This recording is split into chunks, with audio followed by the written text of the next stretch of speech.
Hi, everybody. This is Gary Dean with Sentiment Timing, and this is our technical video report for Thursday, August 22nd, 2024. So we saw the Bears jump in today, and anybody who read the morning notes and just traded the guidelines on here, what I had said was if the as long as the S&P doesn't open up above 56.56, one can try a short position and then put a stop at 56.66. And if you wanted to, you can do 56.57. Either one, it's a low, it's a minimum loss if wrong, but you can ride the trade, and the target was down to the 56.12. So it was the risk reward was there for the spiders. It was 562.14 down to 558.05. So if we take a look at the SPY here, you can see this is where we triggered we saw a big sell program here. You can tell this with the thing.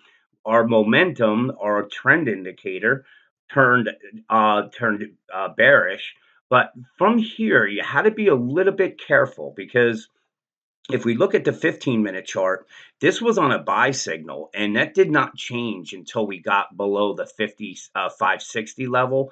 This is where you can see it actually changed right here. So it's actually probably even 559. So we went down, bounced, and this is really, if you just follow my crosshair, and you can see for this top, this is the candle. So if one was to sit there, you can turn and say this is what the bears have to hold down, because this was the breakdown candle. So they had to hold it, and if they did, then what happens? Because we got the bounce on it. What we wanted to do was just wait back to the 5-minute chart. You can see we got into a sell signal here, and this is where we saw momentum really start to pick up. So it was a fairly easy trade, because you can see here. Actually, I'm going to do this. I'm going to go to the ES. Okay, so this is the open right here. This is the ES. And again, just read going off of the morning notes. Here's our 9:30 candle. So we made it right up to that 56.63 level. This would be the candle that you would have gotten short, or you would, and then just placed your stop at 56.66. So you were actually risking really nothing on this trade. And then you can see things really started to pick up, and we accelerated down to the first pivot. Now, if I go back to the notes, I don't believe I had the 56.12. Okay, so that was my target on it. So if we look at it, this first drop, the 56.12, it went a little bit below it. This was the actual downside target. But you can see that's a fantastic trade. Coming here, you left a little bit on the table, but we bounced up. And then once we got on here, now we're on a sell signal on the 15s. So what you do is you just, once you get the support, you cover, and then you wait. This is the resistance, but it could break through it. So what I do is I want to hang on one second. I'm on the wrong one. So what I want to do is then go to the 5-minute chart and wait for that to, the bounce to happen. So I'm skipping between SPX and ES because I know I typically show the SPX, but I gave you the kind of eyes with the ES. But you can see we came here, we bounced back up, and once we got back into a sell signal with our trend, this is when momentum really picked up on the downside. So your counter trend move, this trap bears up here. Then we had this move, and then when this got taken out, this trapped all these bears, and we came in at the final. It was coming down, but we had really a last, say, 10-minute little buy program, so it was really nothing. But 5-minute, we're still in a sell signal, but these change. You can see like this. What we really want to watch is how they react at the on the 15-minute trend indicator with our momentum here. So if they can bring this back to a buy program, a buy side where it's the color this aqua, then what happens? Remember what I've been looking for, and I was looking for the wave 5. This is the same pattern I put down. I said a move down to the 55.18 would make sense because it's a 23% retracement level. will be below the 50-day moving average, and it will probably trap some people because not a lot of people follow exactly where these lines are. But you can see this. The real big support is the 55.16 down to the 54.70. So this is really what the bears are going to have to get through.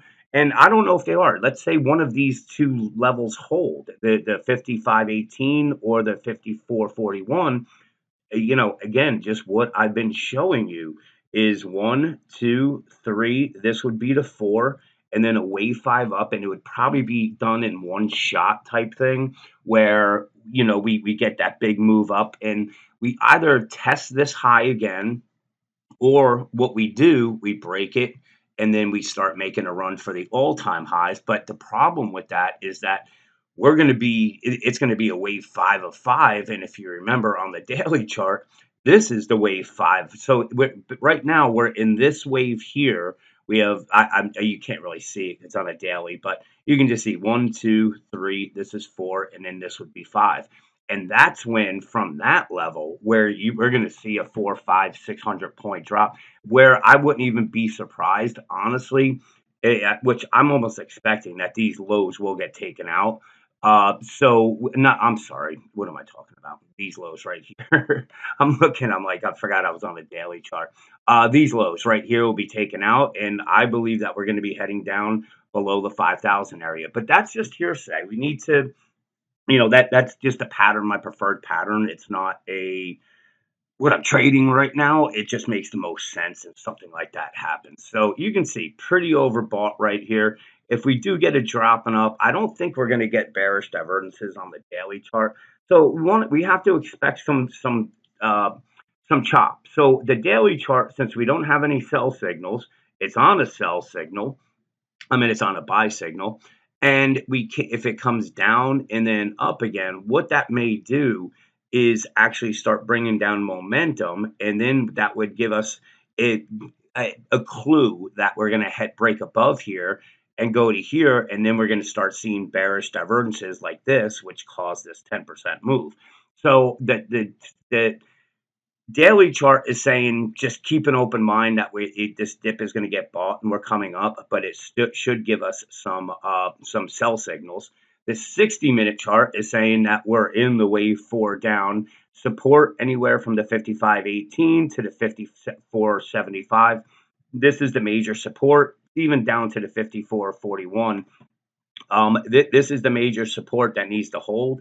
That would be a wave four, and then we make the wave five up.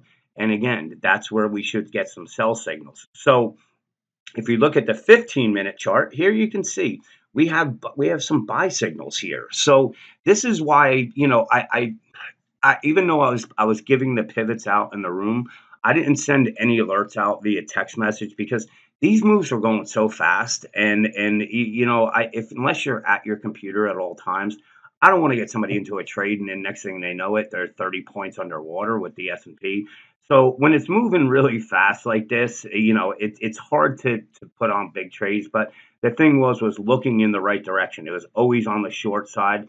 And just because we've never right now you can see that every bounce made a lower high, and so right now the bulls are in control until the bears are in control until the bulls can push it above the 55.83.